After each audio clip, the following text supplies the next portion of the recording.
to Home with Habitat. And we're joined today by Mike Bishop of Popular Pioneer. Hi, Mike. Hi, how are you? Good. How are you? I'm doing well, thanks. So why don't you tell our audience a little bit about what you do? Well, I am a local auctioneer. I have an auction house called the Popular Pioneer Auctions. We do everything from estimates, foreclosures, appraisals, pretty much across the board. We try to find out if you got something valuable. And today it looks like we found some things. Yeah, we've got some exciting items today, Mike. So why don't we just jump right into it? Sure, absolutely. All right, what would you like to start with? Well, I'd like to start with what do you have in front of this rifle here? And the rifle belongs to Jim. Why don't you come on up? Jim. Hi, Mike. Hi, how are you, Jim? Tell us a little bit about how you acquired this rifle, Jim, please. So my wife and I bought our house about 7 years ago and went up into the attic.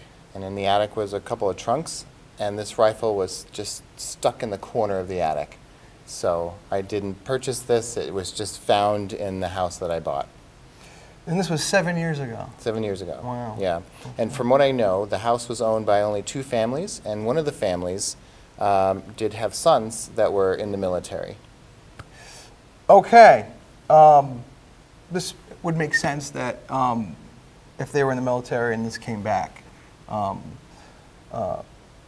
Rifles like this, first it's Japanese. Right.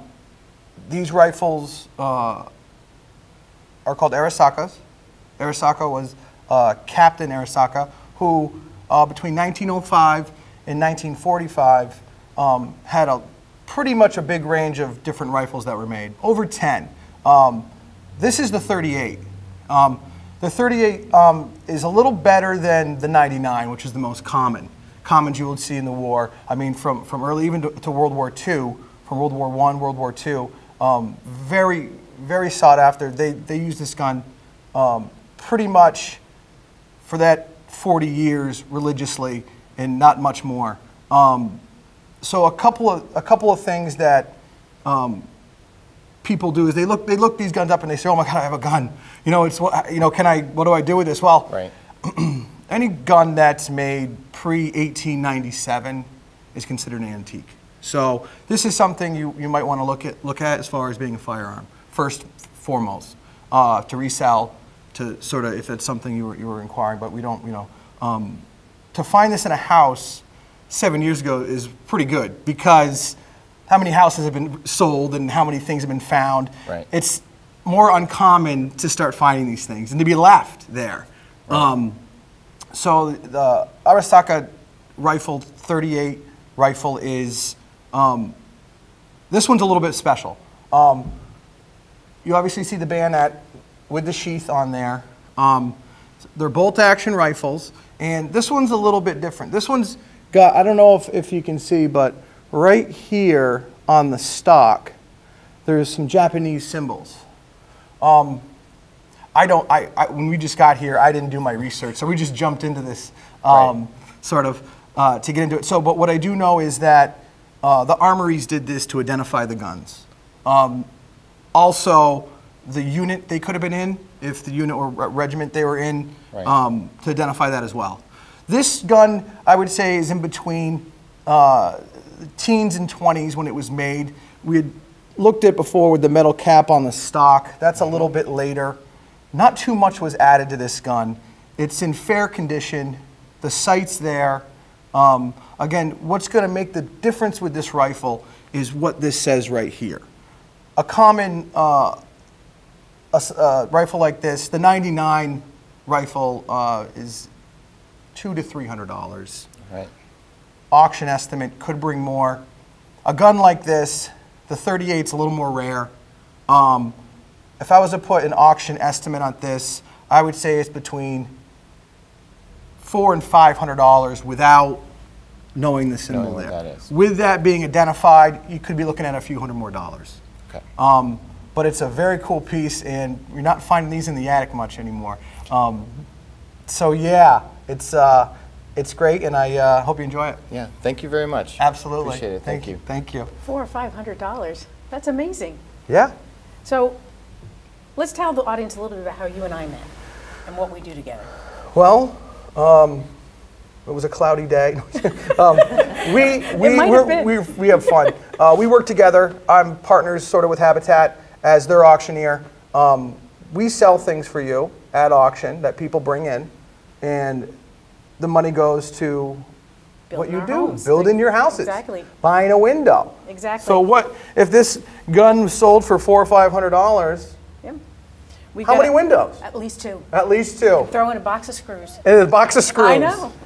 So, Probably not stainless, but yeah. Well, no, we'd probably use an outdoor screw. So it would be Sure, good. sure. So an item like this, if you were to bring it into the restore, we would generally have Mike come in and he would take a look at it for us, let us know legally what we could do with it, as he was saying about the year.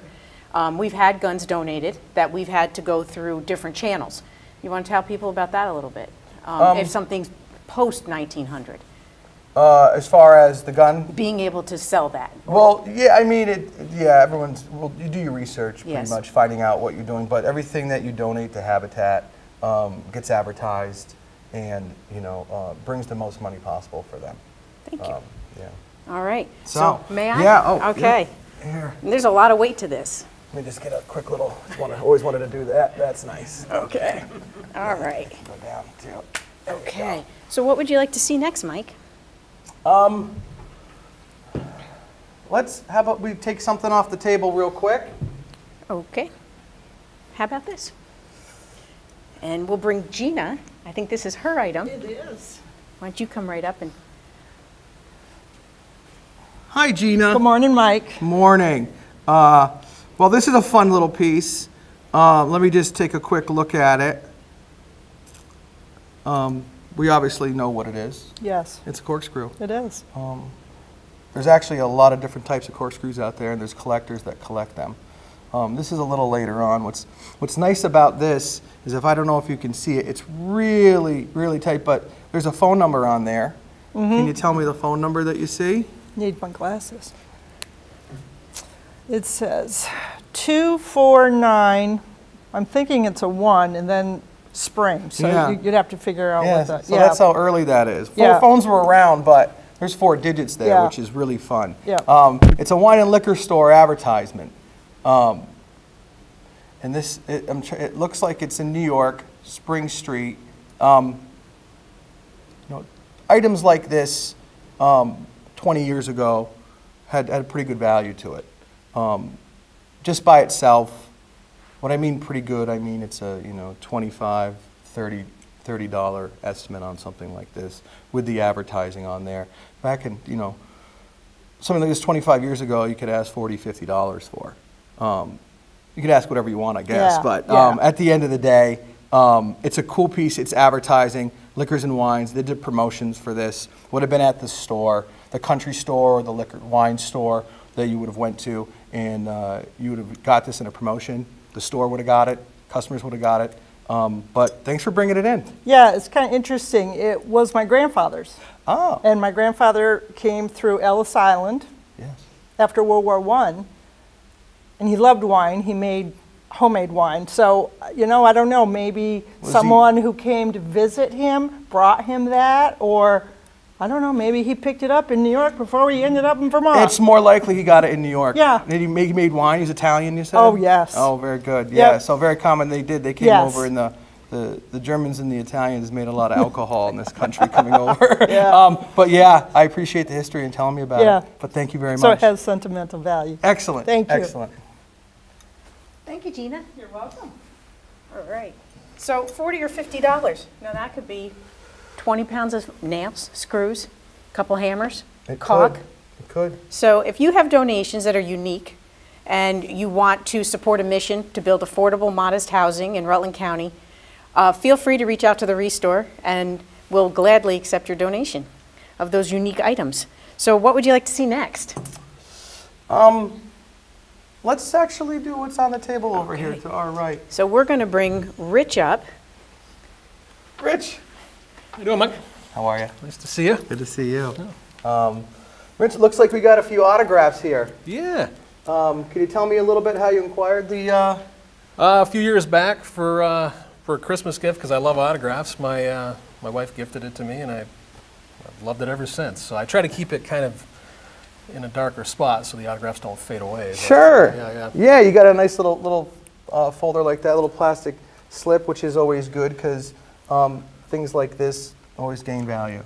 Well, can always, sometimes not. But anyway, you did get it authenticated. I see here the PSA, DNA, which is really good. Autographs by themselves can vary in price. Here you have a bunch. You have the Willie Mays and the Yogi Berra, which is pretty much my favorites on the piece. But you know, when you went to a ball game and you got these pamphlets, you were a kid, and all you wanted to do was get the autographs of these players. Right. Above the dugout, waving your hat, waving your pen, holding it over, and have the guy sign this thing. Yeah. For me, it's more, you know, the reason people love it so much, it's American pastime. Yeah. So as far as the value goes, it fluctuates. People find certain autographs and they think this is the home run of home runs, but at the end of the day, the age really matters, condition, clarity, and there's a lot of fakes. So we got over the fake part with that, which Right. is nice. As far as value goes, as a group total, I've seen ranges estimate between this whole group $400 and $800. Nice. So this could be more. Moving on, the market for baseball cards, or just in general cards and sports memorabilia, is doing very well. So something like that I definitely hold on to and keep and put away, and you're doing a great job. Thank you. Yeah. Absolutely. Really, I appreciate it. Yeah. Thank you. Thank you for bringing it in. Very much. Yeah. Okay, well, that's exciting. Yeah. $800. Could. Wow. You Yeah. know what Habitat could do with $800? I have no idea. We could buy a door. Door. Doors are very You- important for you houses. need doors. Doors are very important. I'm talking an exterior door. Yes. Interior door, it could buy like 3 doors. Yes. So that would be very exciting. Fantastic. So if you have anything like this around and you're deciding, you know, I wanted to do a little bit more than just maybe sit in a closet or on a shelf, and you want to help a family get into affordable housing, feel free to reach out, and again, you know, we'll take a look at it and see what we can do. It would be a great support to our mission. Absolutely. All right, thank you, Rich. That was very exciting. Yeah. It's great. All right, what would you like to see next? Let's bring up that little container right there. All right, and we're going to call Kathleen up. This is so pretty. Hi, Kathleen. Good morning, hi. Good morning. How are you today? I'm great, thanks. Good. So, what can you tell me about this piece you brought in? I've had this for about 20 years. My mom gave it to me, and I'm pretty sure it was my grandmother's, and I never knew what it was. I loved the green, but I didn't know anything about the history of it. Well, what you have here, if we can get a size, yeah, there you go. So this was the Edwardian Victorian period, sort of late 1800s, early 1900s. These were very common, used in herbs, spices, and sugar. So, you know, in the late 1800s, food was not the way it was today.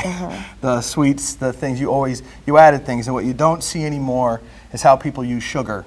Same thing with flour and sifters and all that stuff. But it's a nice, lovely design pattern, floral design pattern all around it. There's no markings on the bottom. Now this was a little more common. The top has a nice little finial on the top there.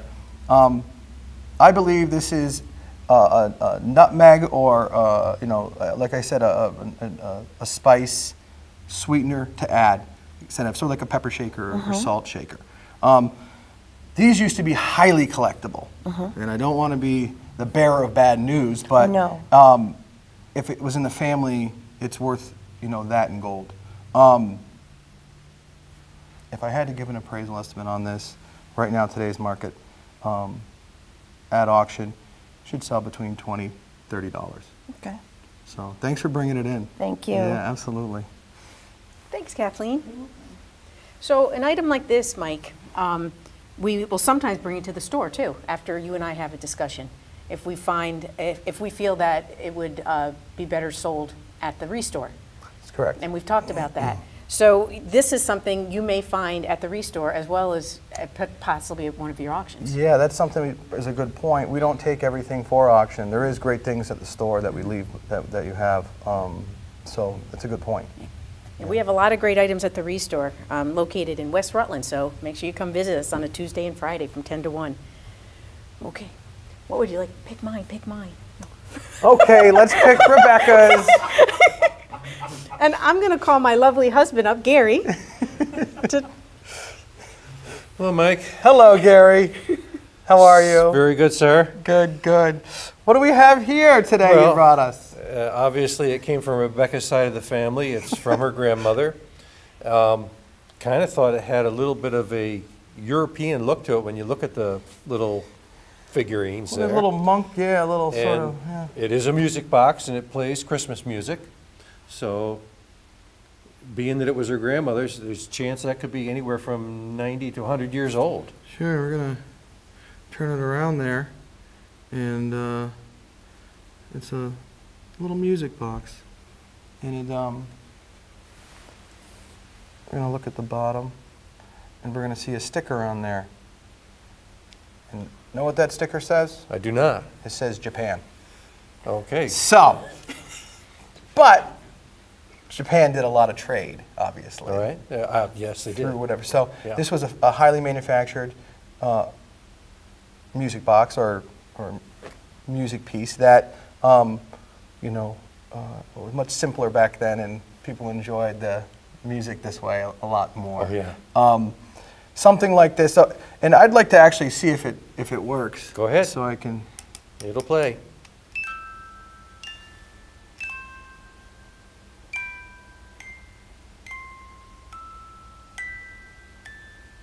Do we recognize the tune? Come Holy Bethlehem. Faithful. Oh, Bethlehem. Bethlehem. So there's a lot of music boxes out there. I didn't want to wind it too much. Yeah, all come be faithful. Yeah, that's it. Religion is sort of getting collectible. To the younger generations, Interesting. it's a little bit more further away to sort of when you grew up in the 60s, 70s, and 80s, how religion was a little bit more a way of life. It still is. For the younger generation, to them, something like this is fun and collectible for different reasons than we think. There's not a terrible lot of value here, but it's in good condition. This music box, you can, at auction, if I sold it, would be, fortunately, only between $15 and $25. Okay. Could be a little bit more if you had some religious people, and if it was a little bit earlier. There's music boxes that go back a long time. This is a newer one, and it's more in the collectible category. Exactly. Yeah. Yeah. So thanks for bringing it in. Very good. Thank you. Thanks. So what he's saying is we have to keep working, honey. Yeah. Thank you, Mike. Sure. All right. What would you like next? Well, that typewriter might be something we want to look at. So this will be Jim again.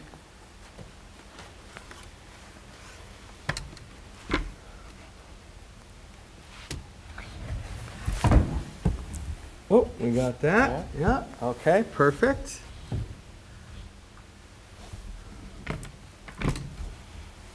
Well, Jim, we got a typewriter. So this, from what I understand, this was my grandfather's typewriter. He was born around 1910. I don't know anything about this typewriter. I don't know what he used it for. It was handed down to me through my family, from my mom, his daughter. And it has a cover to it. It's got a full case. Okay, that you have the locks. cover? I Yeah. do have the cover, yeah. Yeah. And it looks like the original tape is in there from when he used it last. But other than that, I know nothing about this typewriter. Well, this is a Remington Model 5. You do have the case, which is good. Again, this is a piece in the generations that have sort of seen a wave of value. These can get pretty rare, but they're also very common. This would travel. This would be somebody who would be using this on their way to work, if they work for a paper, if they work in an office where they needed to go somewhere. sort of everyday traveling, but mainly for office use. The at-home typically are a little bigger, and there's lots of models and lots of different variations. So to value something like this, again, it's a little bit all over the place. Right. But at the end of the day, if this came to my auction and I was selling it, this could bring between $50 and $100, Okay. give or take the condition, give or take what it really is. But again, there was many of these made. It is in actually really good condition. The color's there. You can see. And you can see all the letters, all right there. And would most people who would buy something like this just be for a decoration in their house or for a prop or? Actually, people are using these. They're using the electric ones. They're coming back like cameras. They're coming to be Yeah. collectible Right. because of the technology now and how advanced we are. Right. Same thing with computers and things like that. Earlier, the better. But then again, you know, when I say auction estimate, the retail value could be much more. Right. For what it is. Find the right person. Yes, Yeah. and it always where it's located is really who's looking at it to buy it. Right, Really. right. But yeah, this is great. Thank you very Okay, much. thank you. Thanks. Thanks, Jim. So I'd like to bring these up too. Next, as we do the typewriter, I'll put them, yeah.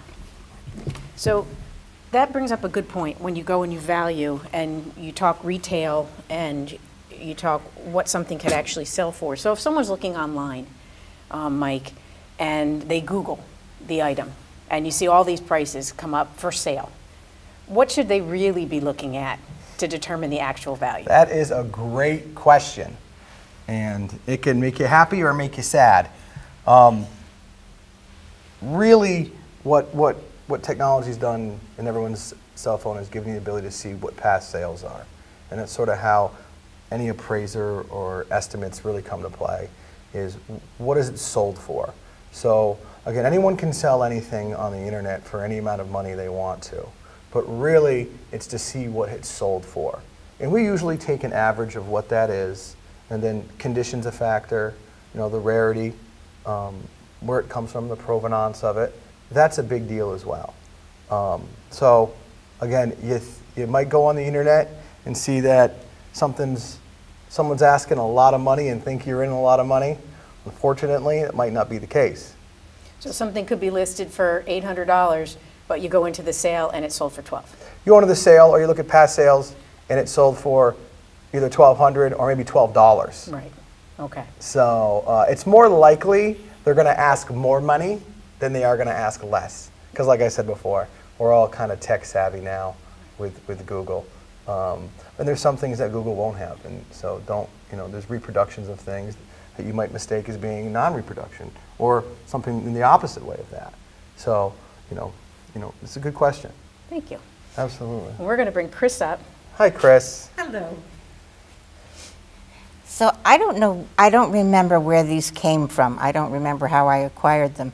But they're little houses that the Royal Airline of Holland gave out to passengers, and they were filled with liquor. Yeah. The chimneys had little stoppers in them. And Where's all the liquor? I know, I guess that would make it more valuable, huh? It had the liquor in there. Promotional pieces. You pretty much just that's what they are. Yeah. It was hard to acquire them, though. You had to be a select kind of passenger to get them. You had to be like on your honeymoon, traveling to a certain destination or something like that. Maybe first class. Yeah. Maybe something where if you bought the package, you get this as well. Right. You buy this meal, you get this with it. Right. Absolutely. So they did these a lot. Today we still can have a little bit of alcohol in the airlines, which is, there's not much that's changed. They're all numbered on the back, and as you see, these weren't only airplane. They could have been used in any promotional kind of. Oh, I see. And as a collectible. I use Avon for an example. Oh, sure. You know, I use things where the companies came in and these promotion is collectible. Unfortunately, what was very collectible back in the day might not be as valuable as everyone thought it Yeah. was before. I always use the expression, when Grandma said when you were a kid, "Don't you dare touch my china, go play with your toys." Well, what's happened now is, don't touch my toys and go play with the china. Yeah, China doesn't go, Yeah, well, you have to think about what people are doing. There's, Sure. we don't entertain as much as a culture, Right. but good China is good. Don't get me Yeah. wrong. And the toy market is absolutely skyrocketing. The collectors, the age groups, even 80s, 90s. But as far as collectibles, without the corks and all this, they're fun. People might ask a lot of money for them because hard to find. At the end of the day, if they did them promotionally, they're out there. If it was me, I'd ask about $10 a piece. And that's where I'd kind of value that. Okay. Okay. All right. All right. Thank you very Thanks. much. Thanks a lot. Thanks. Wow, $10, that's awesome each. So Mike and I have had a lot of fun together. When I came on board with Habitat, I never ever thought that I'd be crawling through basements and yelling to Mike, "I found a box, you gotta come see this." Or crawling around in an attic on our belly and hearing Mike say, "Oh my, oh my." Yes. So there's a lot of excitement in finding rare and unique items. Well, Yeah. you came to surprise us with something today. I did. What is it? And I'd actually like to use that jar of buttons over there. This is my buttons. Yeah. You know this jar is from 1968, the year I was born? Ah, it's in good condition, Yes. just like you. Thank you. And this is why we work so well together. Let's get it so everyone can see what we have going You on want me to here. hold it or anything? Just Okay. like, That? can you hold that? I can. That's wonderful. Okay. Okay. Well, today I brought a little history. What you're holding, Rebecca, is a graduating class photo of Black River Academy. And you have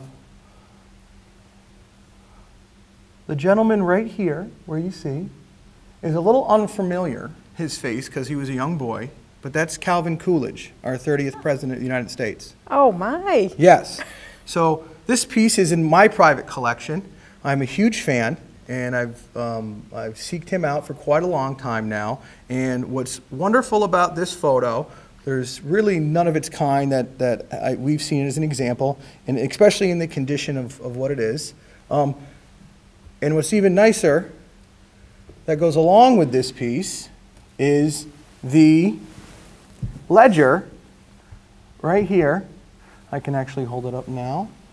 This ledger book, make sure it's not upside down, because I do that a lot, which it is, which is the same time period in which was Mr. Coolidge's book. And I said ledger, but what I meant was after school notebook of Mr. Coolidge. And you can see here John G. Coolidge. His father and him shared a name, and he only brought on Calvin Coolidge when he decided to study law at Amherst College and become the vice president for Harding. So people really get confused between him and his father's autographs. But he would have to sign his middle initial there. But what we have here, and it's dated 1890, August 22nd, and this photo is the same time period of his class photo. So what I love about this is he was carrying this the same time this photo was taken, in the same era when he went to school at Black River Academy in Ledlow, Vermont. And where did you get this? That's confidential, Rebecca. Oh, okay. So I guess we'll have to leave that for the next time. I will actually can tell you I got it at an auction. All right. So auctions can bring some pretty good things. Excellent. You might have to pay a little bit, but sometimes you don't have to pay at all. But we have a lot of fun. We have a lot of fun. So come out to the Restore, come visit us. You never know what you're going to find. And keep an ear out when we advertise when we're going to be in one of your auctions, because you can come out and see some of the great stuff that gets donated to us from our residents of Rutland County. Absolutely. And support a fabulous mission to Absolutely. build affordable housing, Habitat for Humanity Yeah. of Rutland County, Vermont. Thanks, Mike. Thank you.